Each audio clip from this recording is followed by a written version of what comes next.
Assalamualaikum warahmatullahi wabarakatuh.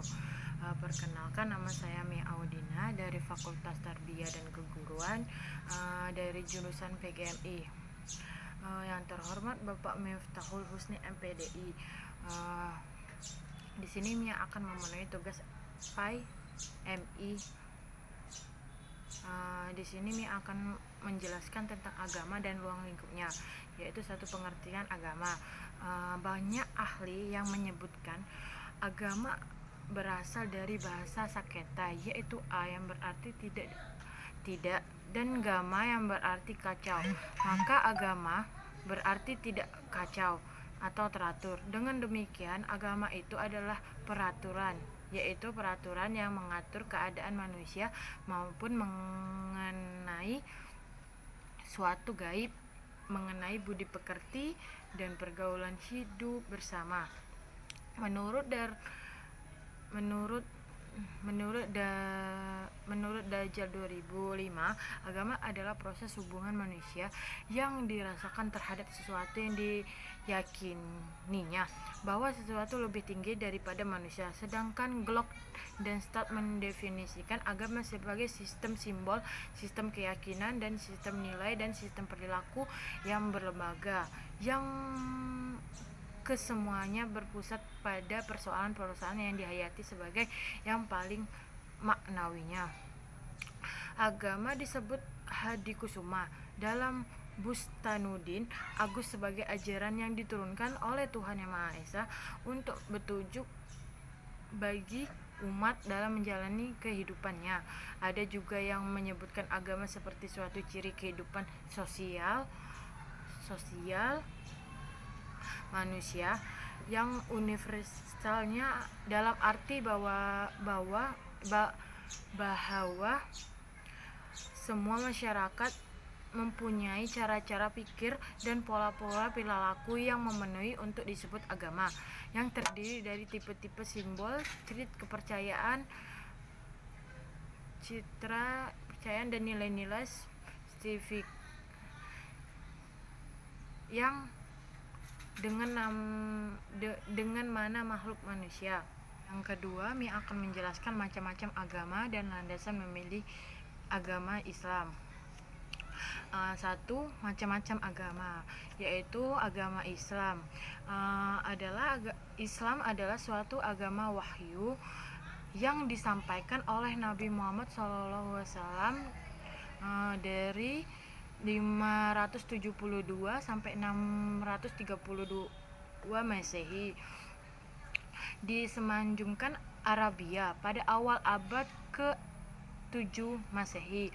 Islam bermakna menyerahkan diri, bermaksud ialah menyerahkan diri sepenuhnya kepada Allah Yang Maha Esa di dalam tata kehidupan. Hal itulah dimaksudkan oleh firman Allah dalam surat Zariyat ayat 56 yang berbunyi, wa ma khalaqatul jinna wa insa illa liya'budun. Artinya, aku tidak menciptakan jin dan manusia itu kecuali untuk menyembah kepada Allah yang Maha kepadaku. Seperti surat Zariyat ayat 56. Yang kedua, agama Brahma atau Hindu. Brahma adalah salah satu golongan karya dalam agama Hindu. Mereka adalah golongan cendekiawan yang menyelesaikan ajaran pengetahuan adat abad, sehingga keagamaan kaum Brahma tidak suka kekerasan yang disimbolkan dengan tidak memakan dari makhluk berdarah atau bernyawa, sehingga umumnya seseorang Brahma menjadi seseorang vegetaria. Brahmana adalah golongan karya yang memiliki kemampuan kepenguasaan ilmu pengetahuan, baik pengetahuan suci maupun ilmu secara umum. Yang C, agama Buddha. Agama Buddha atau adalah suatu agama non-teistis atau filsafat yang berasal dari anak benua India yang meliputi beragam tradisional, kepercayaan, dan praktik spiritual yang sebagai besar berdasarkan pada ajaran yang dikaitkan dengan Siddhartha Gautama yang secara umum dikenal sebagai Sang Buddha. Menurut tradisi Buddhis, Sang Buddha hidup dan mengajar di berbagai timur anak benua India dalam berbagai waktu antara abad ke-6 sampai ke-4 Sewu atau sebelum era umum. Dia dikenal oleh para umat Buddha sebagai seseorang guru yang telah sadar atau tercerahkan yang membagikan wawasannya untuk membantu makhluk hidup mengakhiri penderitaan mereka, sehingga menyerapkan ketidaktahuan, kebodohan, kegelapan batin atau moha, keserakahan atau roba, dan kebencian atau dosa. Berakhirnya atau padamnya moha, loba, dan dosa disebut dengan nibbana. Untuk mencapai nibbana, seseorang melakukan perbuatan benar, tidak melakukan perbuatan salah. Praktikkan meditas untuk menjaga pikiran agar selalu pada kondisi yang baik dan murni, maupun memahami fenomena batin dan jasmani. Yang keempat, Yahudi. Agama Yahudi percaya kepada Tuhan yang Maha Esa, tetapi Tuhan hanya khusus untuk Bani Israel, bukan Tuhan untuk bangsa lain. Mereka tidak pernah menyebutkan nama Tuhannya dengan langsung karena mungkin akan mengurangi kesuciannya. Oleh sebab itu, orang Israel melambangkan dengan huruf mati YHWH tanpa bunyi. Lambang ini bisa dibaca Yahweh atau Yehovah atau Yehovah. Menurut Harun Nasution dalam buku Filsafat Agama menyatakan bahwa ajaran keesaan Tuhan menurut Yahudi adalah hasil perkembangan kepercayaan yang henoteis, menunjuk kepercayaan mengakui keesaan Tuhan. Kitab agama Yahudi adalah Taurat, artinya hukum atau mengajar. Yang kelima, Kristen. Agama Kristen termasuk salah satu dari agama Abrahmik yang berdasarkan hidup ajaran kematian dengan menyaliban kebangkitan dan kenaikan Yesus dari Nazaret ke surga. Sebagai mana yang dijelaskan dalam Perjanjian Baru, umat Kristen meyakini Yesus adalah Mesias yang dinubuatkan dalam Lama atau kitab suci Yahudi. Kekristenan adalah monoteisme yang percaya akan tiga pribadi secara teknis, dalam bahasa Yunani hypostasis, Tuhan atau Tritunggal.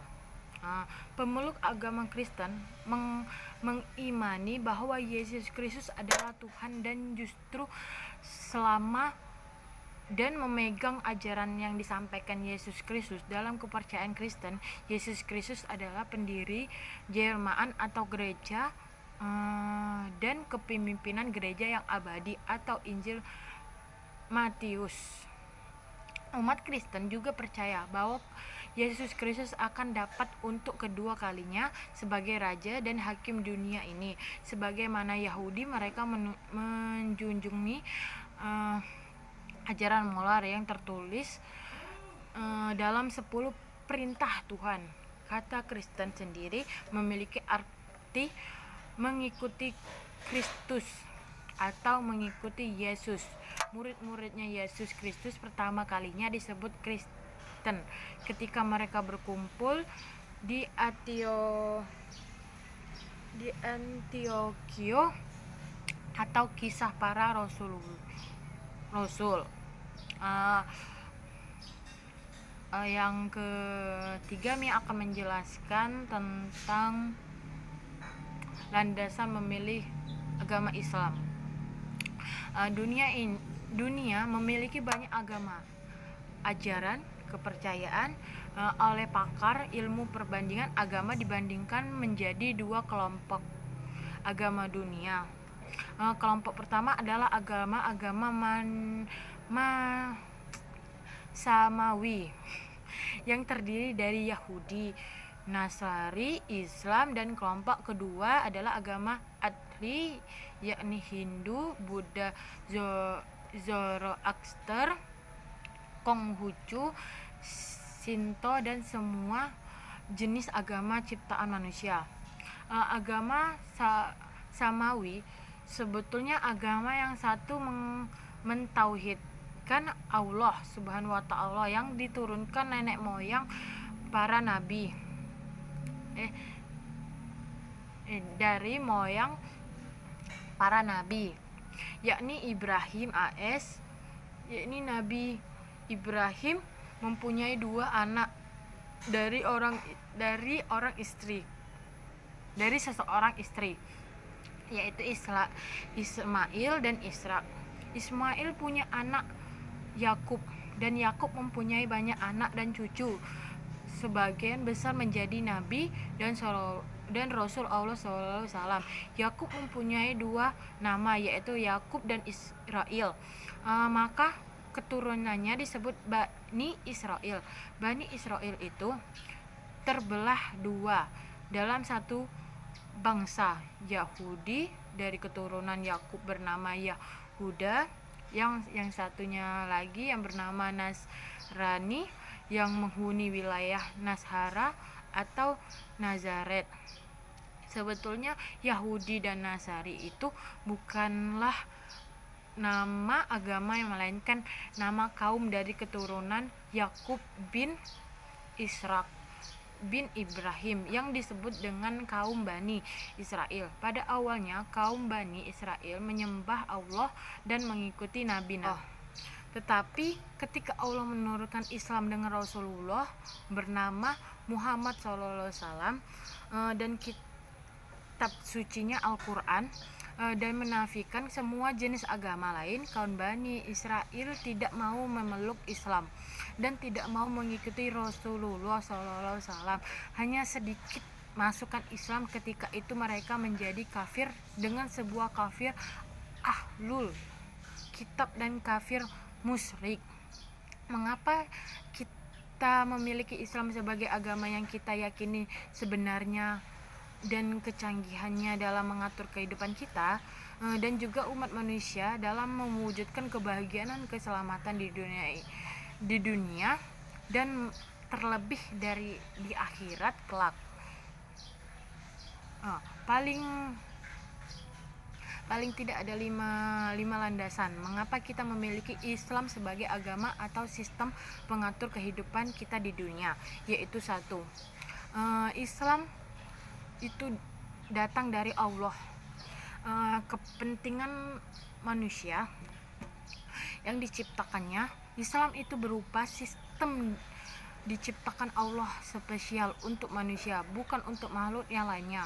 Allah menjelaskan pada firman-Nya dalam Quraisy Ali Imran 19 yang artinya sesungguhnya agama yang diridhoi di sisi Allah hanyalah Islam. Tidak terselisih orang yang telah diberikan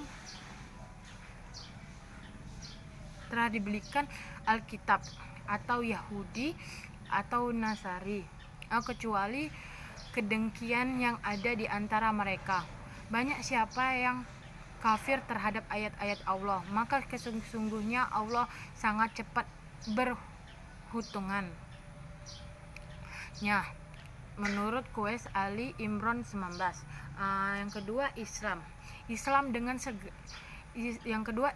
dengan segala ajarannya adalah yang terunggul dibandingkan sistem ideologi apa saja di dunia ini. Keunggulan tersebut terbukti sejak ia diturunkan sampai sekarang dan sampai hari kiamat nanti. Namun demikian, Islam unggul itu ialah bersumber Al-Quran dan Sunnah Rasulullah SAW, bukan Islam tafsirah manusia. Karena tafsirah manusia, siapapun dia bisa benar dan bisa juga salah. Islam itu pasti unggul dan tidak akan ada sistem ciptaan manusia lain yang mampu mengunggulinya. Salah satunya bukti keunggulan Al-Quran dan ajaran Islam ialah bahwa apa yang kita temukan manusia dalam dunia sains dan teknologi saat ini seperti ilmu embriologi, antariksa, astronomis dan sebagainya, serta berbagai ilmu sosial dan humaniora lainnya. Islam itu sesuatu namanya Al-Islam, turunan Allah untuk menyelamatkan kehidupan manusia di dunia dan akhirat. Kita memiliki Islam bukan karena ikutan-ikutan. Kita meyakini Islam bukan karena kita tinggal di negeri yang mayoritas penduduknya muslim. Kita menerima Islam bukan karena tidak enak kepada manusia, tetapi kita menerima Islam dan kita memilih Islam sebagai sistem hidup karena hanya Islamlah yang mampu menyelamatkan kehidupan kita di dunia dan di akhirat. 4. Disampaikan ajaran Islam itu unggul dalam segala hal. Hukum dan perundang-undangannya paling efektif dibandingkan dengan hukum yang berundang-undangan diciptakan manusia sepanjang masa. Hal tersebut sangat logis dan juga terbukti sepanjang sejarah Islam, karena yang membuat hukum dan perundang-undangan Islam itu adalah Allah, Tuhan yang maha adil, maha bijaksana, maha pengetahuan, dan terlepas dari istri pribadi serta hawa nafsu. Yang keempat, Mia akan menjelaskan hal-hal yang menjadi prinsip dalam Islam. Pada umumnya, semua agama yang ada mempunyai prinsip yang tidak jauh berbeda atau sama.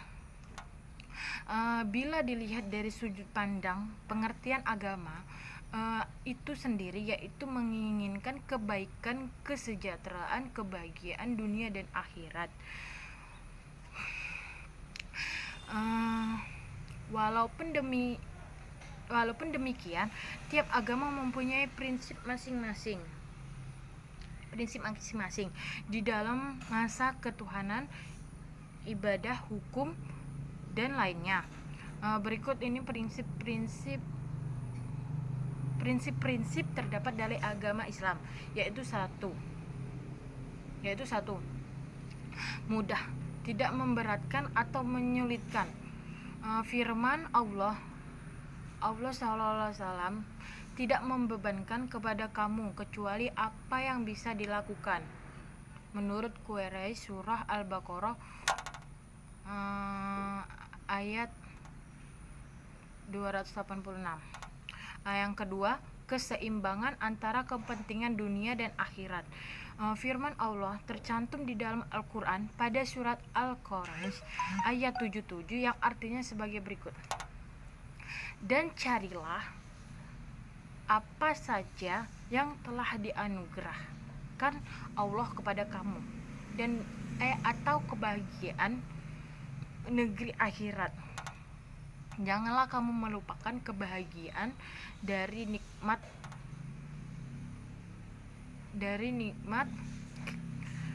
atau duniawi. Ya, keselamatan dan kedamaian.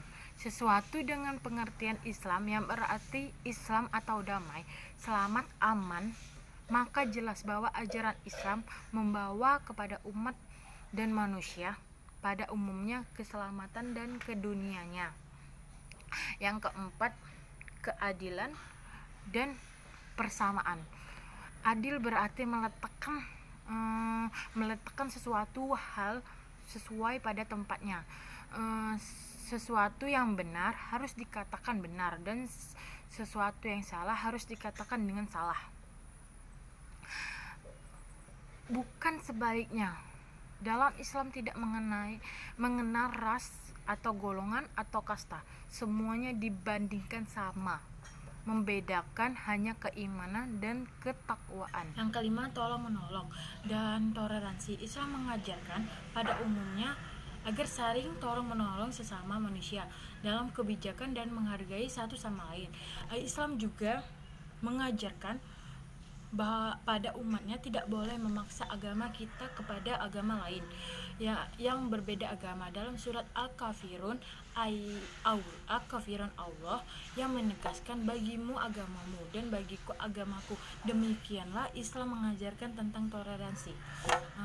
Sekianlah tentang penjelasannya tentang agama dan ruang lingkupnya.